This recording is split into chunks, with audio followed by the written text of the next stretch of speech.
Western Australia ने announcement कर दी 491-190। बहुत सारे लोगों ने इस बारे में बात की। मैं आपको एक ओवरव्यू देने की कोशिश करूंगा, ये कंपैरेटिव एनालिसिस करने की कोशिश करूंगा।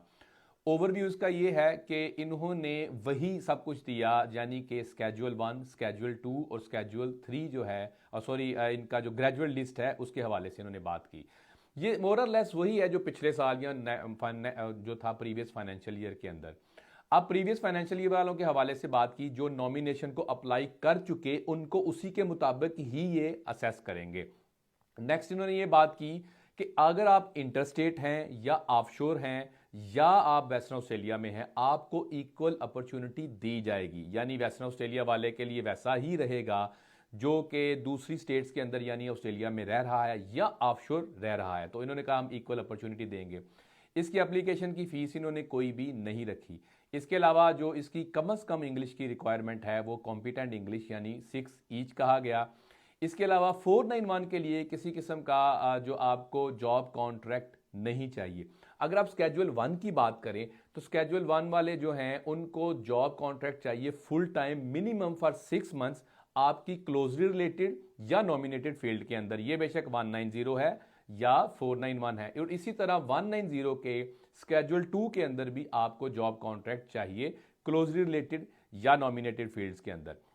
इसको अगर देखा जाए तो ये सबको इक्वल अपॉर्चुनिटी देना चाह रहे हैं।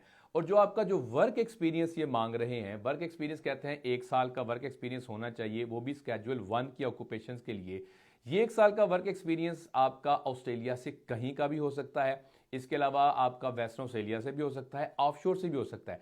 लेकिन वर्क एक्सपीरियंस वो हो जो कि ग्रेजुएट होने के बाद का हो। ये नहीं कि आपने स्टडी के दौरान काम किया है। तो इस पे भी इन्होंने बात की।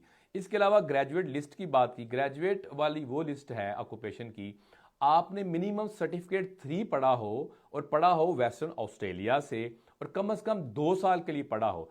क्रेडिट ट्रांसफर की भी इन्होंने बात की कि अगर आपने किसी और स्टेट से पढ़ा है और क्रेडिट ट्रांसफर करा के आपकी कम रह गई है स्टडी तो उसको नहीं मानेंगे। यानी कि सब कुछ ही आपका, एक तो ये है कि वेस्टर्न ऑस्ट्रेलिया के अंदर इंस्टीट्यूशन होना चाहिए, क्राइकोस रजिस्टर्ड आपका इंस्टीट्यूशन होना चाहिए, मिनिमम 2 साल आप वेस्टर्न ऑस्ट्रेलिया से पढ़े हों।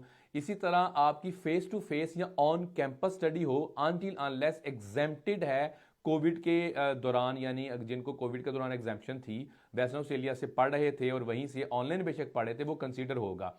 तो ये इसका एक ओवरव्यू है।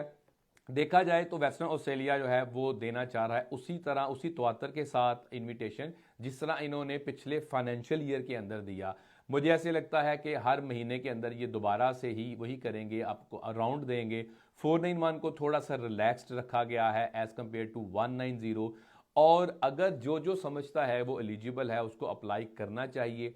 ये ऐसी अपॉर्चुनिटी है कि आपको ये मिस नहीं करनी चाहिए। आपको इनविटेशन आ जाता है, उसको आपने एंटरटेन करना है, ये नहीं करना ये बात की बात है।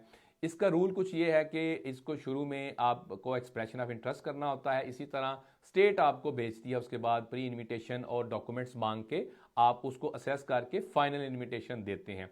ये थोड़ा सा ओवरव्यू और इसका एनालिसिस है। अगर आपको मजीद इंफॉर्मेशन चाहिए आप हमसे कांटेक्ट कर सकते हैं द माइग्रेशन की वेबसाइट के थ्रू।